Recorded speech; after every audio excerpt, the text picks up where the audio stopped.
Good morning, everyone. Welcome to Day 2 of Nintendo Treehouse Live 2019.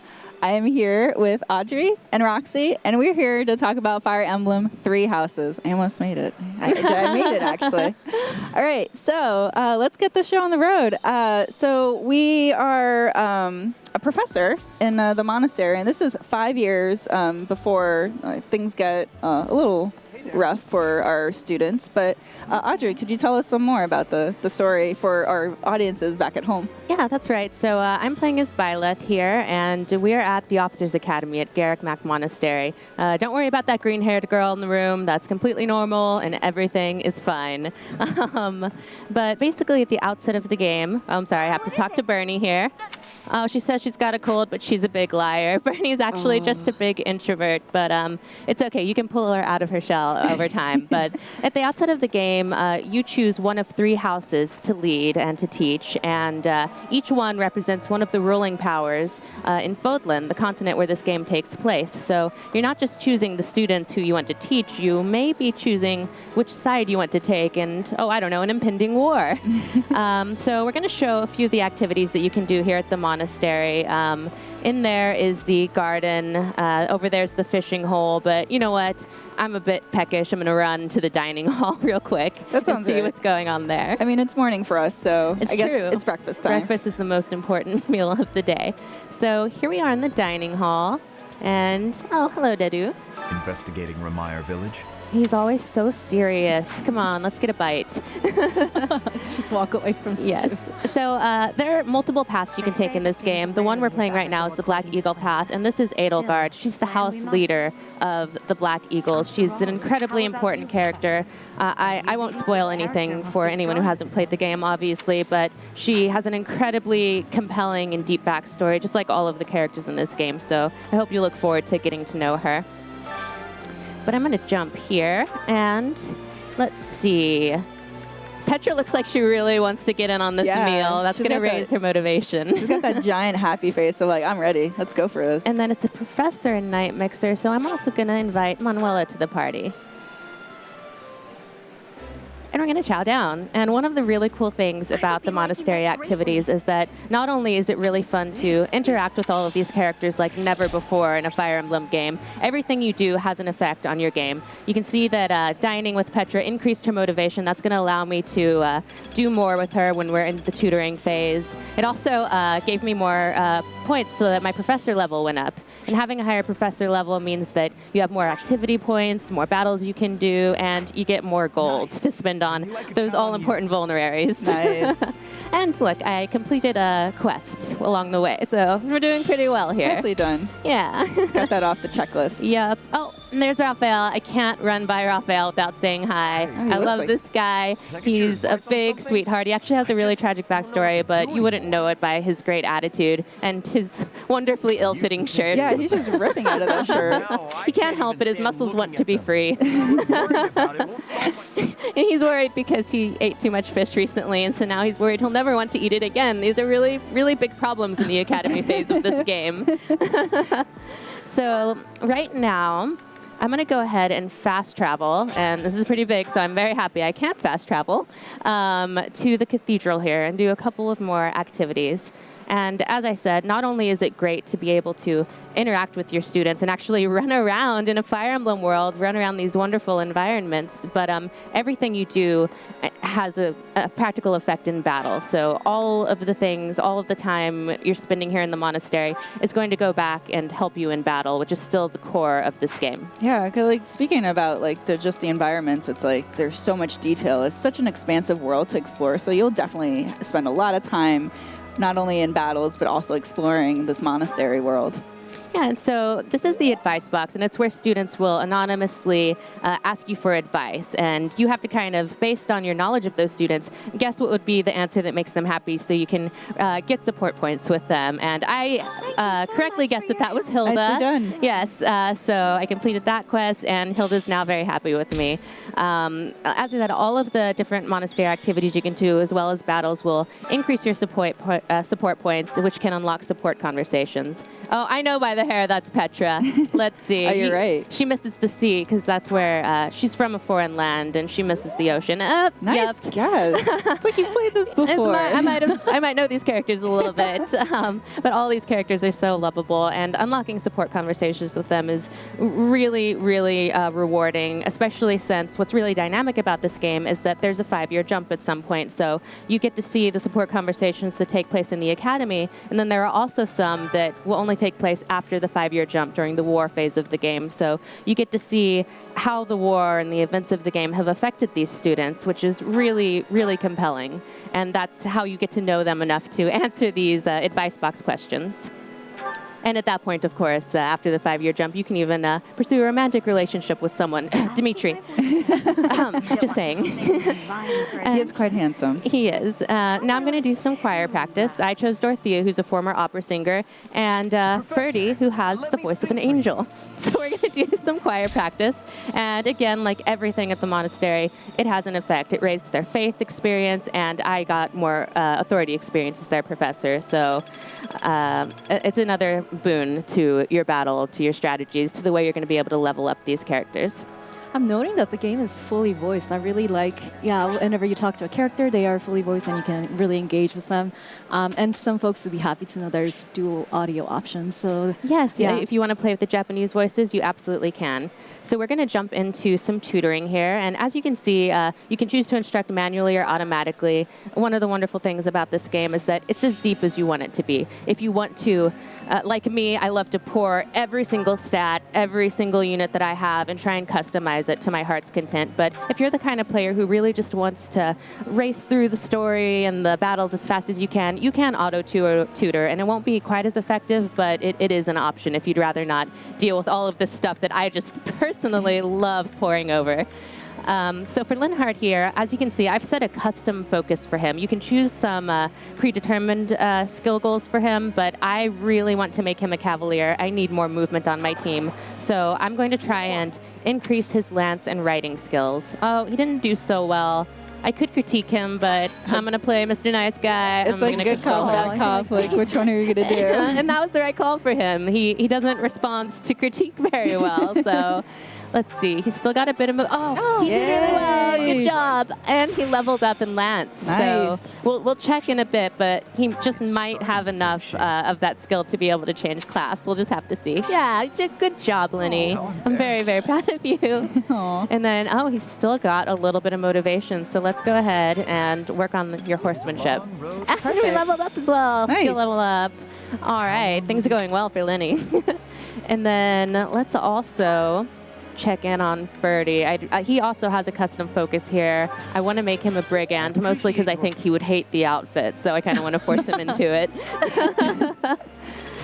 That's vicious. And another skill level up. He's doing really well here. As I said, I've been very focused on getting all of these skills up to the level they need to get the classes that I want. It's very good to point out that there's each character has a specific affinity for a class, but you can dictate how you want to play it, just the way that you want to play it. Right, so they fit sort of the synergy of the rest of your army and how you like to play. Exactly. It's dependent on strategy, or it's even dependent on the way that you want to play. Absolutely. Professor. Oh, and as you can see, some of your students can actually ask you if they want to update their goals, and you can choose to go with what they're looking to grow in, or just force them to become an archer if you want them to be an archer. Here, I'm going to leave Ignatz the way he was, just because I really want him to continue down that path. And actually, sometimes if you force a student into territory they're uncomfortable with, unfamiliar with, they'll actually grow exponentially in ways that they couldn't have foreseen. See, I'm always forced her out of her shell. It's good for her. She needs to grow and meet people. She's a wonderful young lady. She needs some fresh air. Yes, she does. And they did pretty well together. All right, and then you can see, again, you can pour over all of the screen. I'm going to skip through it just so that we can move along here, but I would normally be looking at every single stat and seeing how my team has grown. Knowing how you've played past Fire Emblem games, I can vouch for that. All right, so now that we've gotten some good skill level ups, I'm actually going to jump into the certification exams here, and that's how you change classes in this game. The really cool thing is that all characters other than character exclusive classes can become any class. So I can make Lenny, oh yes, he has the skills that he needs. As long as you have the correct skills and they're at the correct level, you can become any class that you want. So he's at those skill levels, and so I can finally make him a Cavalier. Nice. If he wasn't quite at those skill levels, I could still try the certification exam. I was at 100% chance of passing. If it was a little bit lower, it would have been a bit of a gamble. It might not have worked out for me. I personally like to kind of wait to make sure it's a sure thing. I don't like to waste my seals, but you can roll the dice if you like. It's up to you. And yes, I would like you to change into that class. Yeah, and I do like that once you pass the certification exam for a certain job class, you don't have to keep using seals if you want to switch back and forth. Absolutely. So let's go ahead and make Freddy a brigand as well. He's going to love the outfit. He'll learn to love it. Oh. Yes. Oh, look at that. Look at him styling and profiling. He looks proud of himself. Yeah. Go ahead and, yeah, let's keep you that way, Freddy. All right, so that was pretty successful. Let's go ahead and let's jump into a battle. Or no, you know what? Let's do a seminar. Change my mind. Seminars are a way where you can learn from some of the other professors or faculty at the Officers Academy. Like here, Siteth is really good at lance skills. So if I want to continue to grow Lenny in that direction, I can have him attend one of Siteth's seminars, and his lance skills will improve. Oh, nice. It's very interesting that not only are you interacting with the students, but you're also interacting with the staff as well, and building those relationships and understanding or learning their personalities as well. Because like just earlier, you were having breakfast with Manuelo, who happens to be a faculty member within the monastery. No, there are so many student characters in this game, and they each have such a depth. It's really a delight to get to know all of them throughout the course of the game. Oh, and it's the Holy Kingdom of Fargus Founding Day today, and there's a special dish. I really want to eat there, but I'm going to jump ahead so that we can get a look at some neat battle. All right. One step before the next. My students are doing so well. I'm so proud of them. I love seeing that level of it. Yes. As a teacher and a professor, it is satisfying. Oh, and it's Marianne's birthday, and she's a sweetheart, so I'm going to go ahead and buy her flowers. And as you see, I got support points for that, so good job all around. I'm the favorite teacher, let's be honest. I do like that you get to interact with students in the other houses too, regardless of the house you initially choose. Yeah. There's an option to interact with them, possibly recruit them. Yeah, if that's you a great plan point. So well. you're not just stuck within the students that are particular to a house. You could always recruit them over to the house that you're currently following. Mm-hmm. Yeah, and along those lines, I'm about to do a paralog battle that requires Raphael and Ignatz to take part in it. And Raphael and Ignatz are not actually Black Eagle students. They're both from the Golden Deer, but I loved them so much during my Golden Deer playthrough. I couldn't bear the thought of going on without them, so I acquired the skills as a professor that they wanted to grow in, and since I was able to do that, I was able to recruit them. And because I recruited them, I was able to access this paralog. I otherwise wouldn't have been able to play. So I'm skipping right past this story moment here so that players can enjoy it at home. But basically what's happening is that Ignatz and Raphael are from a merchant families, and merchants are being attacked in the Alliance. So they want us to go and help them. And of course we're going to go help them. It's a We're very heroes noble after all. deed, yes. Yes. That doesn't make any. Agreed. You're gonna go. I just love Raphael. He's the best. He's so amped. I knew you couldn't resist. He's always amped. Thank you so much. And we've seen a glimpse of the calendar a few times, and that's really notable because you live by the calendar in this game. It determines when you take part in special battles, when you can do additional training opportunities, when people's birthdays are, special holidays, tournaments, all kinds of things. So you really want to keep an eye on the calendar. All right, we're going to go ahead and jump into this battle. Oh, there they are. There are the merchants. Oh, they're in a load of trouble because that guy doesn't look friendly. Oh, Monsters yeah, are not at taking all. those merchants. Looks like they are. So my group Let's starts get up started. split up, and as you may have seen, the objective here is to defeat the commander Merchants could probably escape. and obviously protect the merchants. That's pretty important. So you're employing proper flanking maneuvers, which is already, it looks pretty good. Yes, yes, and that's why I'm really happy that I made Linhardt a cavalier here, because that gives me a lot of movement at my disposal, and I really want to be able to get over to this drawbridge over here. Ooh. So first I'm going to use a combat art, then I'll get over to that drawbridge. yeah. Combat arts are returning. You might remember them from Shadows of Valentia, and there are a bunch of new ones in this game as well. So I'm going to go ahead and unleash one. They're very powerful, of course, but they also do lower your weapon durability very quickly. So you can't just spam the combat arts. You have to be very strategic about how you use them. That is very good to point out. Oh, he lost a lot of health there. We might get to Need some see reinforcements. Linny die. Oh, we'll no. see what happens. And because he is a mounted unit, he can move again after attacking. So I can just kind of scoot him away from those enemies, perhaps. Stay focused. Teacher to the rescue. Yes. Hands off my students.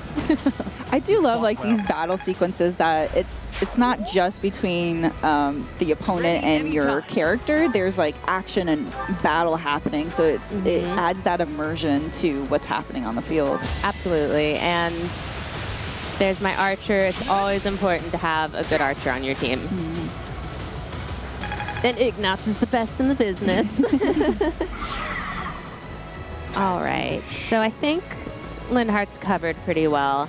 He looks like he's going to be safe, so I can go ahead and start scooting Hubert and Bernie over this way. She made it out of her room. She again. did. I'm so proud Again, of her. I'm forcing her out of her room. But well, what I'm trying to do with Linhardt is to move him over to this drawbridge, because if I lower that drawbridge, then I can get these merchants away from this really mean-looking giant wolf over Oh, here. wow. He's going to scoot his way closer and closer to them, and I don't want that to happen. So let's do our best to prevent that. Meanwhile, while we're doing that over on the left side, here on the right side, I'm going to try and inch closer to the commander so that we can maybe take him down before he causes any more mischief. Start windlaying down their forces. Yes. And so I like to watch all of the battle animations because they're really beautiful, and as you can see, they actually zoom in on where you are on the map. It doesn't just take you to kind of a generic location, which is really cool, but for the sake of time, I'm going to try and force myself to skip the animations. It's painful, but I'll go ahead and try and do that. Well, the folks at home, luckily this game is going to come out soon, so the folks at home will be able to experience this on their own and get through all of these, meet all these characters, experience all these battles, and dictate how they want to play. I do like Audrey's point, the camera zooms in when you engage an enemy, and the 3D environments of the map. I like the fact that you can adjust the camera angle too. Like if you like the overhead view like traditional Fire Emblem, or if you want to like explore the environment a little bit, make it a little bit more scenic. Yeah, that's something that's always been a real great thing about the Fire Emblem series, is that you can customize your battle to your heart's content. You can decide to skip animations, turn them on, off, all kinds of things. So, like I said, I love just watching all of those things, but you really don't have to if you'd rather just get right to it. Yeah. Good job, Hubert. Well done. Let's see. I think that's the best we can do. Oh, look at that. That actually unleashed a gambit. So as you can see, those guys behind Bernadetta, those are her battalion who I've assigned to her. And because I've assigned them to her, she was able to use their gambits, which did her really well here. Was able to defeat that enemy. Yeah, So- she got a crit in that one too. And it never would have happened if she hadn't left her room. So proud. Yes, another gambit. Nice. Wow. We might just save these merchants after all. And I leveled up. Such power. Truly amazing. If I don't say so myself, truly amazing. Indeed. Huh? It worked out.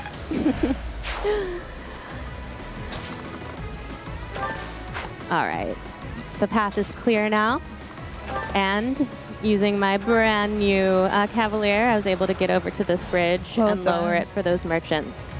So they can run away from that massive wolf, which we haven't actually just mentioned yet, but it covers like 4 spaces on the map. Right. Like it just shows how monstrous and massive that character is versus all the other units on the field. He's incredibly powerful too. It takes a long, yeah, look, he's 4 spaces. He takes a lot to whittle down his health. Yeah, and positioning is so important in Fire Emblem. At the end of your turn, your units are vulnerable to enemy retaliation, depending on what position they are. And so these bosses that take up more than one square, that really open up just like different possibilities of positioning. So there's one more important battle that I'd like to show. So I think we're going to go ahead and switch over. Yeah. We're not going to be able to defeat this commander today, but I'm going to leave that great pleasure to the viewers at home whenever they pick up the game. So we're going to jump right into a story battle right now. And I jumped into a bookmark here, and so I've already gone through quite a bit. I'll just run through my strategy so far. We started off over here, and as you can see, this is a real labyrinth here. So I splitted my units in half. I sent my mounted units who have higher movement over this way so that they can kind of go through there and figure things out, while my more powerful units went over here where there were a lot more enemies and a lot of traps. So now we're over here. We've opened these doors, and my mounted units have made their way through this maze. So we're in a pretty good spot, I think. And still deploying a flanking maneuver because you have them on both sides. And I was able to open the door here. One thing that I think is really important to do when you're in one of these sprawled out maps is to kind of choose a key bearer. So I have Sylvain here as the key bearer on this side, and whenever there's a key, I make sure that it gets over to him so that I always know who has the key. I can make sure that's the person I'm sending towards the doors. All right, and I'm noticing these are students from the Blue Lion house. That's right. Oh, yeah, we're playing a different house now. That's a good call. In this save file, we're playing as the Blue Lion path and as female Edelgard. Or Byleth. Oh, sorry, female Violet. So many names. I know. Oh, and we've got It just another goes to show how many characters there are in this game, so it's definitely a challenge to keep track of who's who. But as a professor, that's my duty. All right, so I'm gonna cozy up to Byleth here and use a combat art. Ooh, we can, yeah. Let's use that one. Again, I keep not skipping the battle animations because They're so cool to look at. What should I do? Dedu, you just be you. And then here's my healer. As always, it's so important to keep track of your healer in these maps and make sure that they stay alive so that they can help you stay alive. Yeah, for sure. But as you had mentioned too, that it's really important to make sure, especially for this map, to point out which character has the key, so then you're not scrambling around trying to identify where they are, but also switching them around. I'll go. All right, so we're making pretty good work of these folks. And Annette, let's move you over here. She doesn't have quite the same movement as everyone else, but she's a mage, so her ranged attacks are really, really critical because all of my mounted units, they generally tend to be lance users, so I really need to have someone with ranged attacks on my side over there.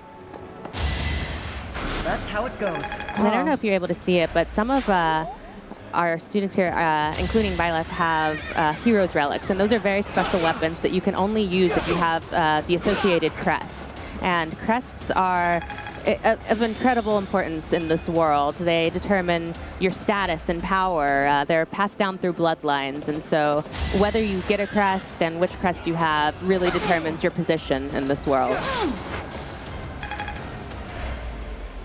And maybe not everybody's super happy with that system. I must steel myself.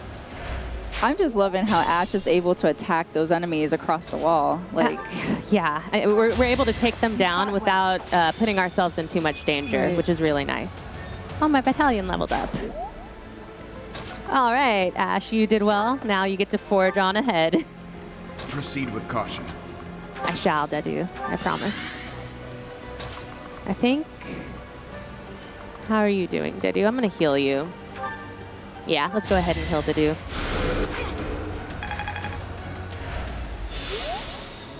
All right, thank you, Mercy.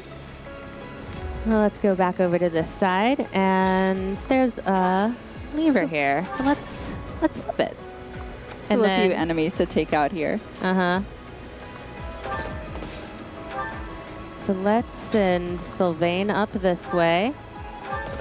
Take that guy down because he's blocking one of the warp panels I want to use. Normally, you would need to check all of these warp panels, see where they take you, but I just happen to know which one I want. I'm going to go ahead and go straight there. I've done this before. Oh, yeah, let's use Rally because Felix, he's a bit of a downer. He needs some pep in his step.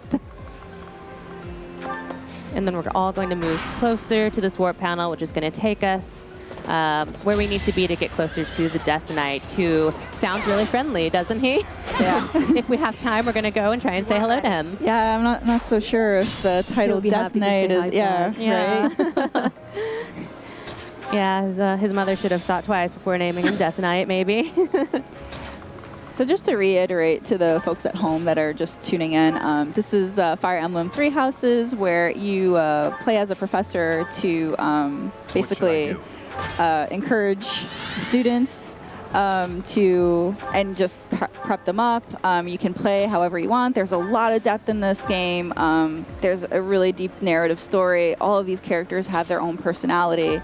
And right now we're playing a bit earlier in the game where it's before the 5-year jump, which if you tune in yesterday's through a Nintendo Direct, you got a little bit of a preview of what happens after that jump, but this game is really, really cool, and we're really excited to show it to you today. Yeah, and that was just a taste, what you saw in the trailer. Their stories, their backgrounds are all so complex. You can't tell what's going on until you play the game. So you have a lot to look forward to, viewers at home.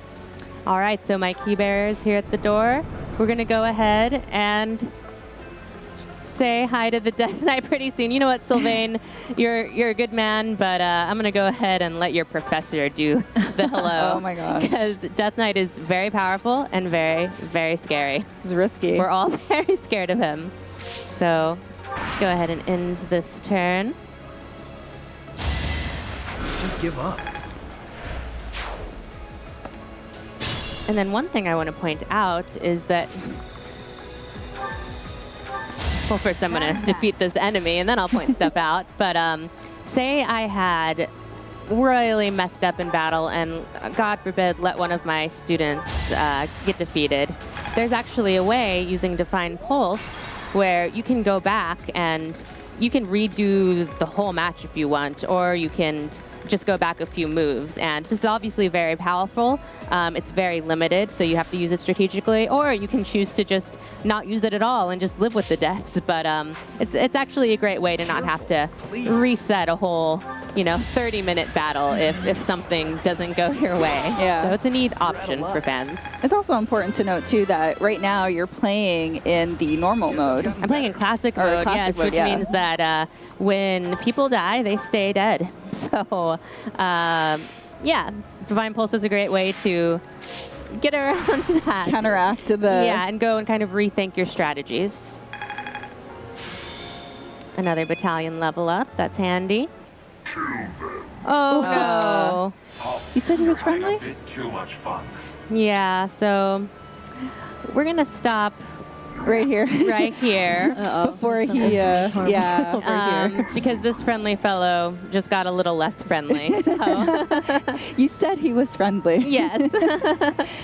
But yeah, I should have pointed out that not only do you need to either take down the Death Knight, which is difficult, or take down all other enemies on that map, which there were a lot of them, you have to do it in 25 turns. Oh my gosh. So, yeah. So there are conditions and challenges to every battle. Yes. Cool. But that was just a little sneak peek at Fire Emblem Three Houses. As we mentioned, it's coming out July 26th, Yes. so you won't have to wait long to get your hands on it. Yeah. Thank you so much for running this through with us and explaining everything. There's a lot of content for sure to it's run a very through. deep game. So thank you so much for tuning in.